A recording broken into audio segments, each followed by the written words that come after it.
The paper bags felt heavier than they should have as I stood frozen in my own garden, surrounded by the bok choy and Chinese chives I had planted when I first moved into this little guest house 4 years ago, listening to my daughter-in-law explain to my son, in exquisite cutting detail, exactly why I was not good enough to exist in the same space as her carefully curated life. The late afternoon sun cast long shadows across the flagstone path that connected my small dwelling to the main house, and those shadows seemed to reach toward me like dark fingers, pulling me down into the earth where perhaps Elena believed I belonged, buried and forgotten like the person I used to be before I learned to make myself small enough to fit into the corners of other people's comfort. "Your mother isn't good enough for us, James." Elena's voice drifted through the kitchen window that overlooked the garden, clear and sharp as broken glass, and I found myself thinking absurdly about how she had always complimented the acoustics of this house when she and James first bought it, how sound carried beautifully from room to room, how you could hear a whisper from one end to the other,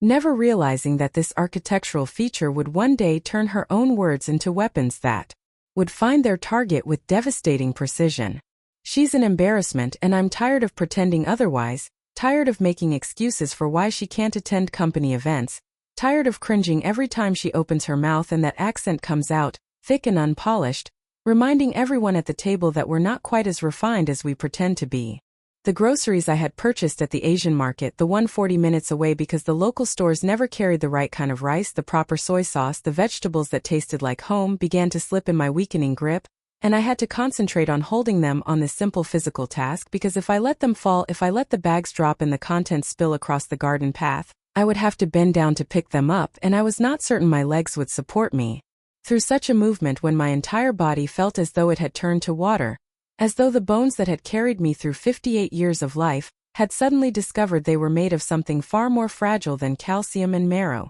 "Elena, that's my mother," James said, and oh how my heart wanted to rise at those words, wanted to believe that my son, my beautiful boy who I had rocked through countless feverish nights when the childhood leukemia had ravaged his small body, who I had read to in English and Mandarin so that he would know both the language of his new country and the language of his ancestors, would stand up for me now, would defend the woman who had given up everything, career, identity, the sharp-edged version of herself that had graduated summa cum laude from Yale Law School and made senior partner before her 30th birthday, to ensure that he survived, that he thrived, that he never once felt the weight of being a burden during those terrible years when his survival was measured in blood counts and bone marrow biopsies. But his protest was weak, a pale shadow of conviction, the verbal equivalent of a half-hearted shrug, and I recognized in that moment how thoroughly I had failed him, not in the ways that Elena believed I had failed, through my accent, my simple clothes, my preference for staying in my guest house rather than socializing with her tech industry friends who spoke in acronyms and disruption metaphors, but in a far more fundamental way, by teaching him through my own shrinking that it was acceptable to allow the people you love to diminish themselves for your comfort,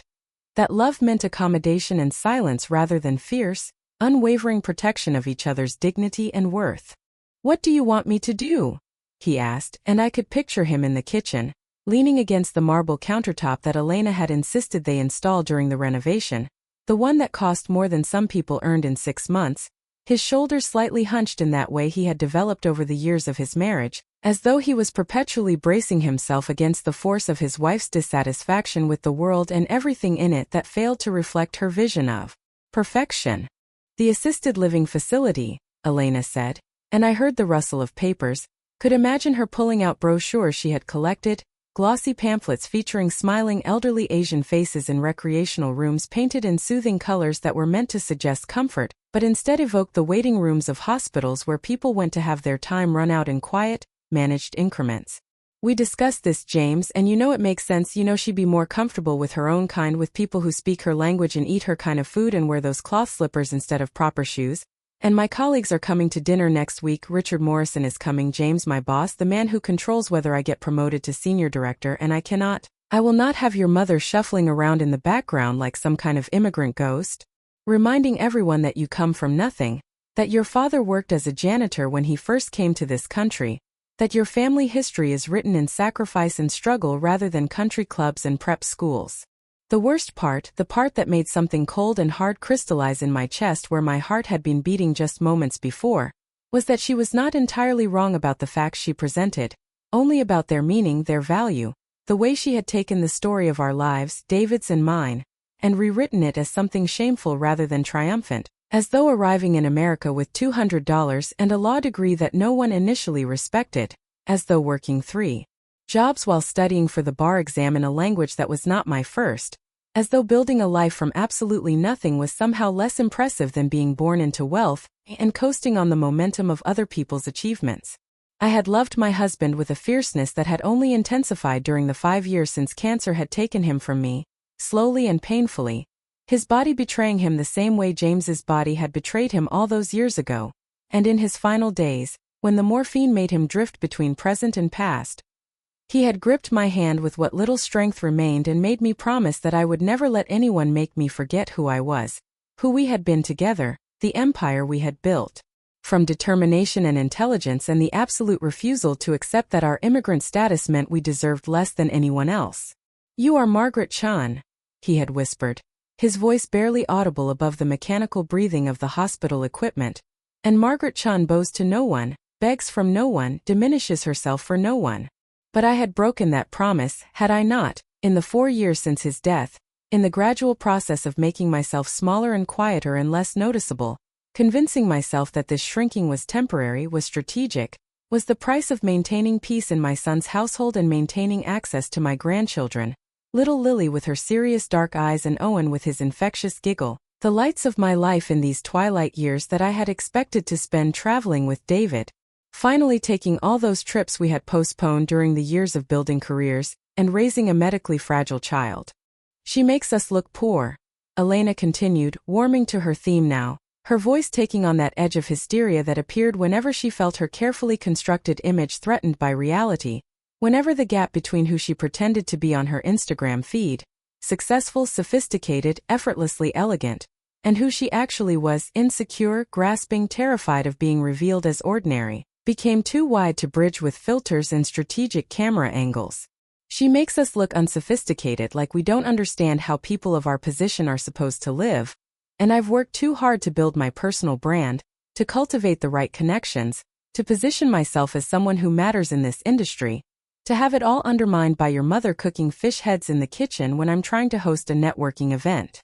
The fish heads, I thought with a kind of hysterical detachment that surprised me with its clarity, the fish heads that James used to beg me to make when he was recovering from chemotherapy, when nothing else would stay down, when the only thing that could tempt his ravaged appetite was my grandmother's traditional soup, the recipe that had been passed down through 4 generations of women, who knew that food was not just sustenance but medicine, comfort, love made tangible in the careful selection of ingredients and the patient tending of simmering pots. Elena was talking about the fish heads that her own children now requested, that little Lily had told her preschool teacher about with such pride.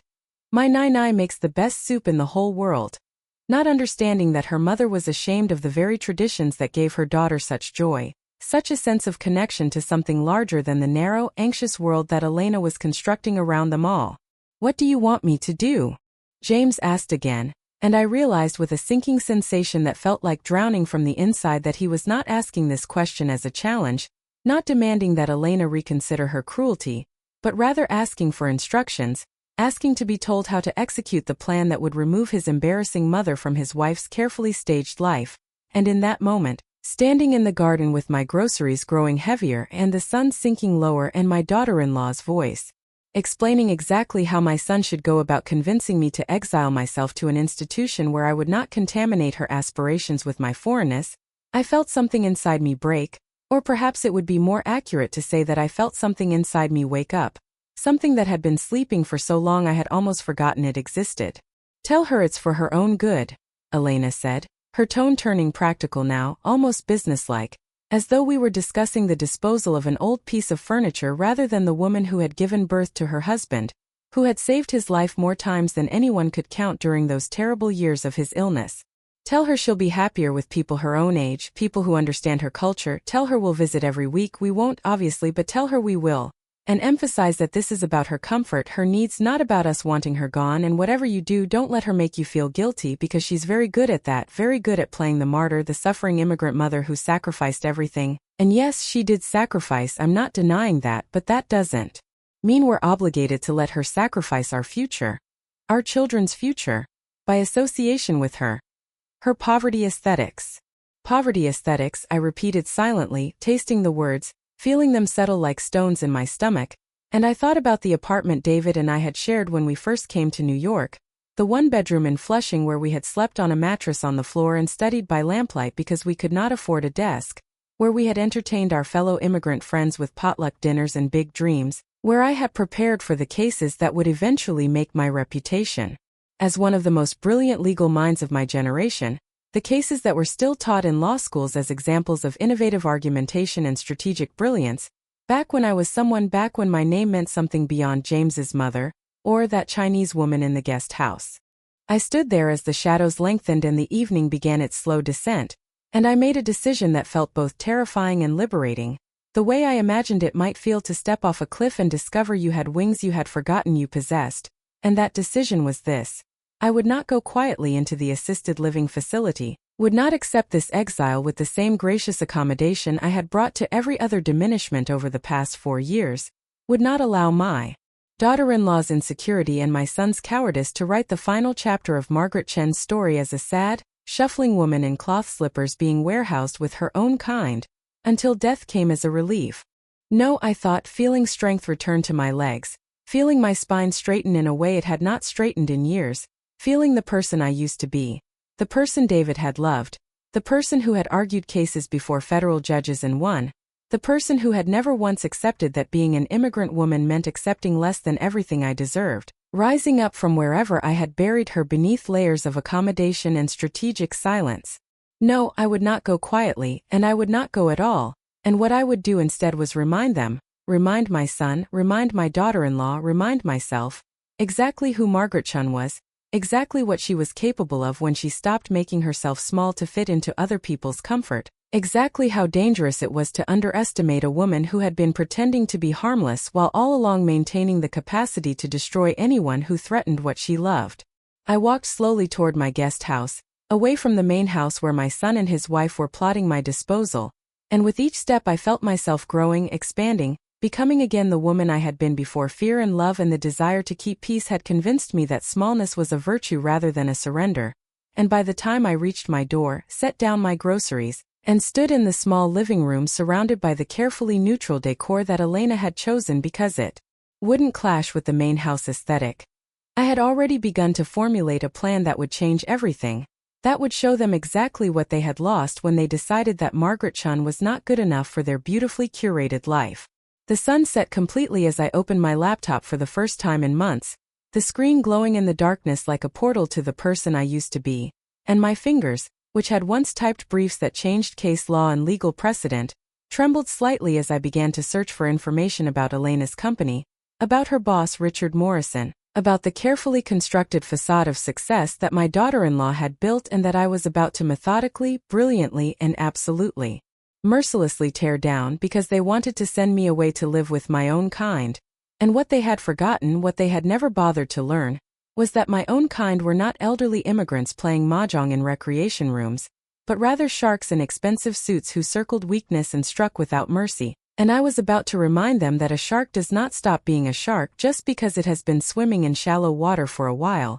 pretending to be something tame and harmless while all along maintaining every single tooth. The morning light filtered through the floor-to-ceiling windows of my new apartment in downtown Seattle, the one I had purchased with cash from the life insurance policy David had insisted on maintaining even when we could barely afford the premiums, the one with the view of Elliott Bay that he had always promised me we would enjoy together someday when our struggles were behind us and our future stretched out before us like an unwritten book full of possibility. And I stood at those windows. Now, coffee in hand, watching the ferries cut white paths through the gray-blue water while behind me, spread across my dining table in organized chaos that would have made my younger self proud, lay the evidence that would dismantle Richard Morrison's career and, as collateral damage, destroy the carefully constructed fiction of my daughter-in-law's professional success. It had been 6 months since that evening in the garden, 6 months since I had overheard Elena explaining to James exactly why I was not good enough to exist in their presence.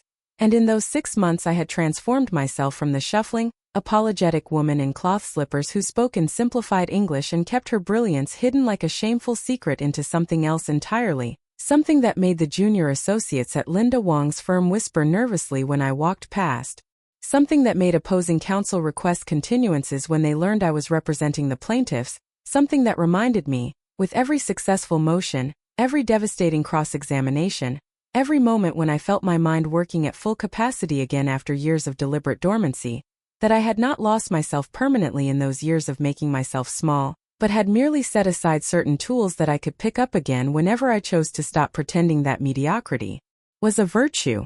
The Morrison case had consumed my life in the most wonderful way, pulling me back into the world of legal strategy and courtroom drama that I had abandoned 3 decades ago when James's cancer diagnosis had made it clear that I could not be both the mother he needed and the lawyer I had worked so hard to become, and I had chosen motherhood without regret, without resentment, with the full understanding that some sacrifices are not losses but rather exchanges of one kind of meaning for another, one kind of power for another, one kind of legacy for another. But now, with James grown and healthy, with my grandchildren still young enough to benefit from having a grandmother who showed them that women could be both soft and steel, both nurturing and formidable, both traditional in their love and revolutionary in their refusal to accept limitations, I had reclaimed the part of myself that I had set aside. And the reclamation felt like coming home after a long exile, like remembering a language you thought you had forgotten only to discover it had been waiting in your bones all along. Linda had called me 3 days ago with news that the settlement negotiations were complete, that Morrison's company would pay $15 million to the former employees who had endured his harassment and discrimination, that Morrison himself would be stepping down from his position effective immediately, and that Elena, whose name had appeared in dozens of internal emails showing that she had known about the misconduct, and had remained silent in exchange for her own advancement, had been terminated along with the rest of the executive team that had enabled Morrison's behavior. "You did it, Margaret," Linda had said, her voice filled with the same pride I remembered from our law school days when we had stayed up until dawn preparing for moot court competitions, when we had believed that being brilliant women in a male-dominated field meant we could change the world through the sheer force of our intelligence and determination. You took down one of the biggest bullies in tech. And you did it with the kind of surgical precision that made me remember why I wanted you as a partner all those years ago. But the victory, sweet as it was, felt incomplete because it had come at a cost to my son's marriage, to his wife's career, to the family structure that, however flawed and toxic it had become, was still the framework within which my grandchildren were being raised. And I had spent these months since Elena's termination wrestling with the question of whether I had done the right thing, whether justice served cold to people you were supposed to love was still justice, or whether it was simply revenge dressed up in legal briefs and courtroom arguments. The answer, I had come to believe, lay somewhere in the complicated middle ground between those two extremes, in the understanding that sometimes the most loving thing you can do for people who are destroying themselves with their own cruelty and delusion is to force them to face the consequences of their choices, to strip away the comfortable lies they have been telling themselves about who they are and what they deserve, to create a crisis that becomes an opportunity for genuine transformation rather than continued decay. Elena had appeared at my apartment door exactly 1 month ago, and I had known she was coming because James had called ahead, his voice tentative and uncertain in a way that reminded me of how he had sounded at 8 years old, asking if the chemotherapy would hurt, needing me to be honest but also needing me to give him hope, and he had said simply, "Mom, Elena wants to talk to you and I think you should let her. I think we all need to find a way forward that doesn't involve this much pain." She had stood in my doorway looking diminished in a way that had nothing to do with physical size and everything to do with the collapse of the identity she had constructed for herself, the Instagram influencer who had lost her sponsors when the tech industry scandal broke, the rising marketing executive who had lost her job and her reputation, the sophisticated society wife who had lost the armor of professional success that had allowed her to feel superior to the immigrant mother-in-law whose sacrifices and struggles she had viewed with contempt rather than respect. "I have nothing," she had said, and the words came out raw and unpolished, stripped of the performative quality that had characterized so much of her communication, the carefully curated presentation that had turned every conversation into a personal branding opportunity, and I had gestured for her to come inside, to sit on my sofa that overlooked the bay, to accept the tea that I poured for her in the traditional way that my own mother had taught me, the ritual that said we are civilized people who can discuss difficult things while maintaining our humanity. No job, no reputation, no identity beyond being the wife of a man whose mother I treated terribly, And James is going to leave me. I can see it in his eyes. The way he looks at me now with this mixture of disappointment and something worse than anger, something like pity. And I came here because I needed to tell you that I'm sorry, truly sorry. Not because I lost everything and now I need your forgiveness to rebuild my life, but because I finally understand what I did, what I took from you by making you feel that who you were. Immigrant, accented, traditional, working class in your origins, even though you transcended those origins through brilliance and determination, was something shameful rather than something extraordinary. I had listened to her confession, her breakdown, her attempt at accountability, and I had felt the complicated tangle of emotions that comes from watching someone you had every reason to hate reveal themselves as fundamentally human, fundamentally broken, fundamentally capable of growth if given the chance. And I had made a decision in that moment that surprised me with its generosity, that felt both strategic and genuinely compassionate, that recognized that true power lies not in crushing your enemies but in choosing when to extend mercy and when to demand justice, and sometimes those two things can coexist in the same action. You were wrong about me, I had told her, my voice steady and clear, carrying none of the simplified grammar or hesitant pronunciation that I had adopted during my years of strategic smallness. But you were also wrong about yourself, wrong about what makes a person valuable, what makes a life meaningful, what constitutes success in any measure that matters beyond the superficial metrics of social media followers and job titles and the opinions of people who would abandon you the moment your usefulness to them expired. The conversation that followed had lasted for hours, stretching from afternoon into evening as we talked about her childhood in a wealthy family that had lost everything in the 2008 financial crisis, about her desperate attempts to claw her way back to the status she had known as a girl, about her terror of being ordinary or poor or associated with anything that reminded her of the years when her family had struggled, when her father had lost his executive position, and her mother had started drinking to cope with the shame of downward mobility. And I had listened to all of this while thinking about how suffering does not automatically make us compassionate, how our own wounds can make us cruel to others whose wounds remind us of our vulnerability, how Elena had looked at me and seen everything she feared becoming invisible, dismissed, valued only for domestic labor rather than professional achievement,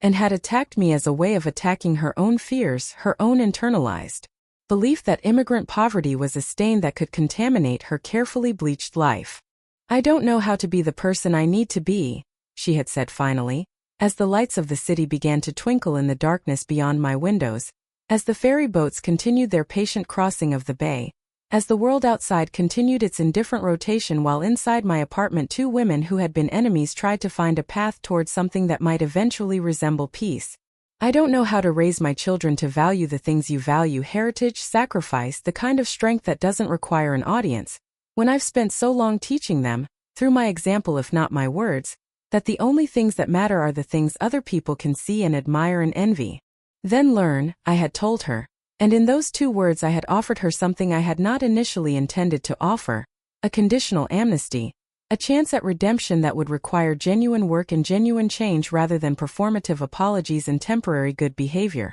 Learn by watching me teach them, learn by participating instead of observing from a distance, learn by making yourself uncomfortable enough to grow into someone bigger than the frightened girl who thought that being cruel to your mother-in-law would somehow protect you from the poverty and invisibility you feared more than anything else in the world.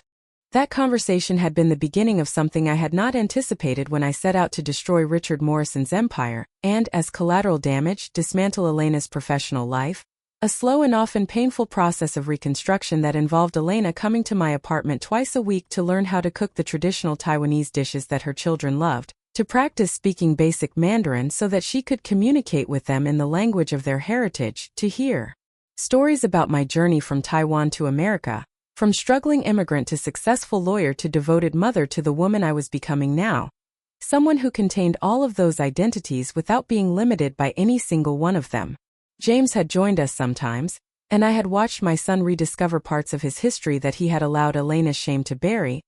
had seen him remember that his father had been not just a janitor but a man with an engineering degree from National Taiwan University who had worked as a janitor because American companies would not recognize his credentials, who had studied at night to pass the engineering certification exams, who had eventually become a project manager at Boeing, who had embodied the kind of determination and dignity that should have been a source of pride, rather than something to be hidden from Elena's tech industry colleagues. The children had been the catalyst for the most profound changes, because children possess a clarity that adults spend years learning to obscure. And when Lily, now 4 years old and wise beyond her years, had asked her mother why she used to say that Nai was too Chinese, when being Chinese was such a wonderful thing that included amazing food and beautiful stories and a grandmother who was the smartest person Lily had ever met, Elena had been forced to confront her own prejudices in a way that no amount of my legal maneuvering could have accomplished. "I was wrong, baby," Elena had said,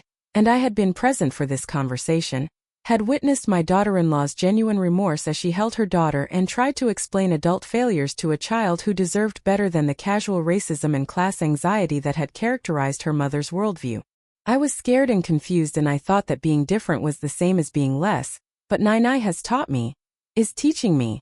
that our differences are what make us special, what make us strong, what connect us to something bigger than just ourselves. The transformation had not been easy or linear or complete, because transformation never is when it involves genuinely confronting the parts of yourself that you have spent years trying to deny or destroy, but it had been real, substantive enough that I had chosen to protect Elena's name in the final settlement documents, had worked with Linda to ensure that while Elena lost her job at Morrison's company, the worst of her complicity remained sealed in confidential files rather than becoming part of the public record that would have made her unemployable in any professional capacity. "Why are you protecting her?" Linda had asked, her lawyer's instinct for the jugular making her suspicious of mercy that looked like weakness. "After everything she said about you, everything she tried to do to you, why not let her face the full consequences of her choices?" "Because consequences without the possibility of redemption are just cruelty," I had answered. "And because my grandchildren deserve to have a mother who can grow beyond her mistakes rather than being forever defined by them. And because some part of me understands that Elena's cruelty came from a place of pain and fear that I can have compassion for even while refusing to excuse the harm it caused. And because the most radical thing a woman of my generation and background can do is choose mercy when the world expects vengeance, is choose to build bridges when burning them would be so much easier and more satisfying in the short term." James had changed too, had found his spine in the rubble of his wife's public disgrace and his mother's public resurrection, had started taking Lily and Owen to Chinese language classes on Saturday mornings, had begun asking me questions about my cases, about the years before his illness when I had been someone formidable in the legal world, had apologized more than once for allowing Elena's insecurities to make him ashamed of the sacrifices that had saved his life, and I had told him what I told Elena, that we are all works in progress, that the important thing is not the mistakes we make but whether we allow those mistakes to teach us, transform us, make us into people capable of doing better when we know better. The door to my apartment opened and my family entered, James carrying Owen, Elena holding Lily's hand, all of them dressed in traditional Chinese New Year clothing that Elena had researched and ordered, wanting to honor the customs she had once dismissed as ethnic embarrassments, and I felt something in my chest expand with a fullness that was both joy and sorrow, both satisfaction and longing for David, who should have been here to see this, to see our son proud of his heritage, to see our grandchildren growing up bilingual and bicultural, to see the daughter-in-law who had wanted to exile me to an assisted living facility now bowing respectfully and saying in carefully practiced Mandarin, "Xinyan Quail, Mama. Happy New Year, Mother," the title she had never used before, the acknowledgement of relationship that she had previously avoided because it reminded her tech industry friends that she had married into immigrant working-class origins rather than the country club aristocracy she aspired to join. "Xinyan Quail," I replied, embracing her with genuine warmth, feeling her relax into the hug in a way that would have been impossible 6 months ago. And then we moved into the kitchen where I had prepared half of the traditional feast and left the other half for Elena to complete under my supervision, teaching her the significance of each dish, the symbolism of fish for abundance and dumplings for wealth and long noodles for longevity. And she listened with the focus of someone who understood that these lessons were not just about food but about heritage, identity, the ways we preserve and pass on the stories that connect us to our ancestors and our descendants, the ways we refuse to let the prejudices of the present erase the richness of the past. As we cooked together, as James played with the children in the living room and their laughter filled my apartment with sound that felt like absolution for all the years of silence I had endured in the guest house, I thought about the journey that had brought us to this moment, the path from that evening in the garden when I had stood frozen with groceries in my hands, listening to my daughter-in-law explain why I was not good enough, to this evening when that same daughter-in-law stood beside me learning to make the soup my grandmother had taught me. The recipe that connected us across generations and oceans, and the vast distances that immigration creates between who we were and who we become. The journey had required me to remember who I was, to stop making myself small, to use every tool in my considerable arsenal to dismantle the systems and people that threatened what I loved, but it had also required me to choose mercy over vengeance, compassion over cruelty, the long difficult work of transformation over the quick satisfaction of destruction, and in making those choices I had discovered that the most powerful version of myself was not the one that crushed her enemies but the one that gave them the opportunity to become something better than enemies, to become family in the truest sense, connected not just by blood and law but by mutual respect and genuine care. Later, after the children were asleep on my guest bed and James and Elena sat on my sofa drinking tea and talking quietly about their plans to renew their wedding vows in a ceremony that would honor both of their heritages, I stood again at my windows looking out at the city lights reflecting on the dark water, thinking about David and wishing he could see this, could know that the promise he made me keep, never let anyone make me forget who I was, had led not just to my own liberation but to the transformation of our entire family into something more honest, more connected, more capable of embracing complexity, rather than demanding simplistic perfection. I had shown them who I really was, and in doing so I had given them permission to be who they really were too, not the curated versions they presented to the world but the messy, complicated, beautiful humans underneath the performance, and that gift, I thought, was worth more than any legal victory, any professional triumph, any measure of success that did not include the laughter of grandchildren, who knew all of their grandmother's languages and the gratitude of a daughter-in-law who had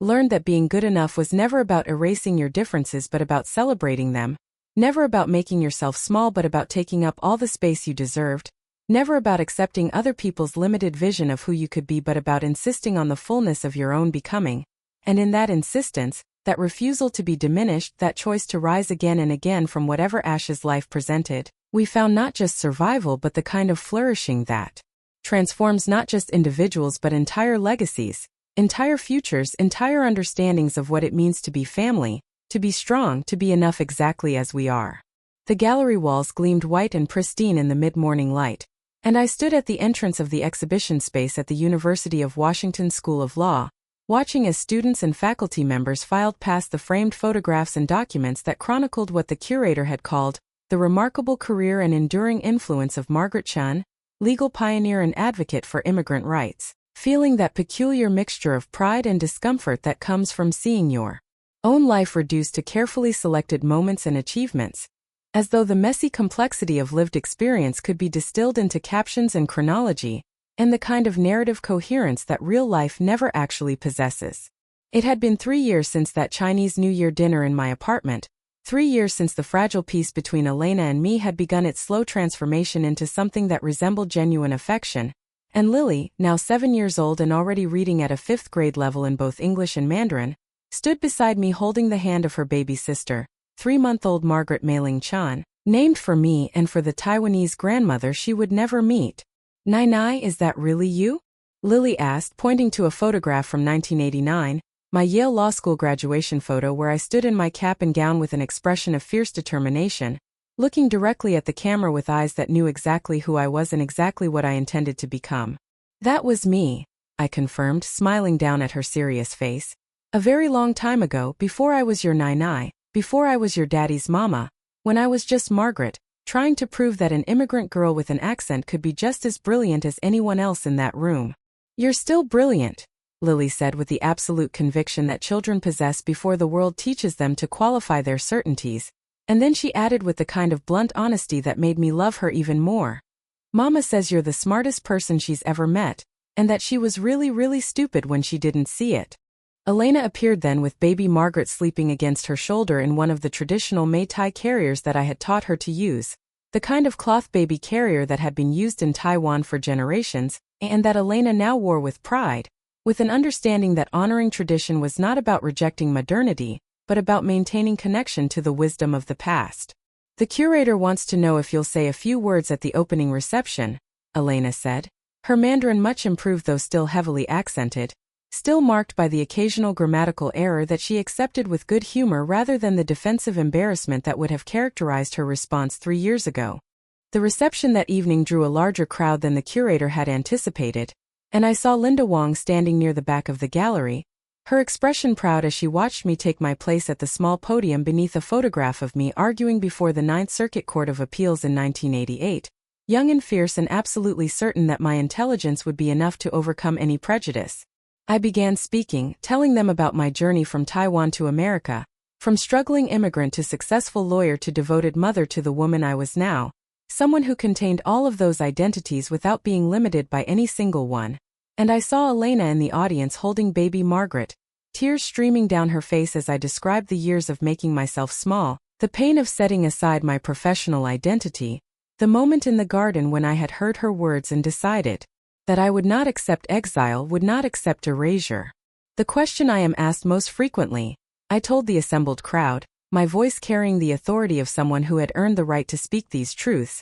is how I managed to balance career and family, and the answer I give now, after decades of wrestling with these questions, is that balance is a myth, a lie we tell ourselves to make impossible choices feel more manageable, more like strategic decisions rather than desperate attempts to hold together the pieces of lives that pull us in too many directions at once. I paused, watching the young faces in the audience process this departure from the typical triumphant narrative, and I continued, what I learned is that we do not balance different parts of ourselves so much as we negotiate with them. We make trades and compromises and choices that prioritize certain values at certain times, and we accept that every choice, even the right choice, comes with losses that we must grieve even as we celebrate the gains. I spoke about overhearing Elena's conversation, about the decision to reclaim my power, about the Morrison case and the complicated aftermath that had included both victory and mercy, both justice and forgiveness, both the satisfaction of winning and the harder work of rebuilding relationships that had been damaged by cruelty and fear.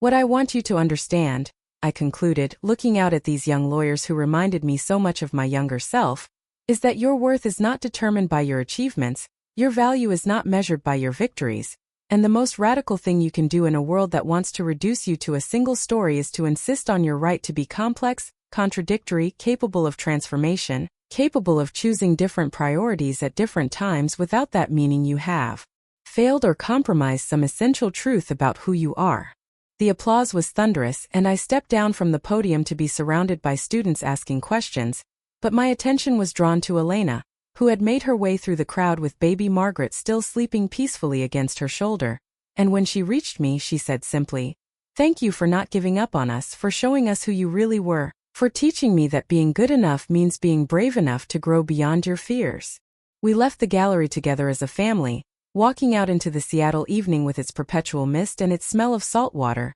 and Lily held my hand on one side while James held the other, and Elena walked beside us carrying the baby who bore my name, and I thought about how we can become more than we were, more than we thought possible, simply by refusing to accept that being good enough means being small enough to fit into other people's comfort,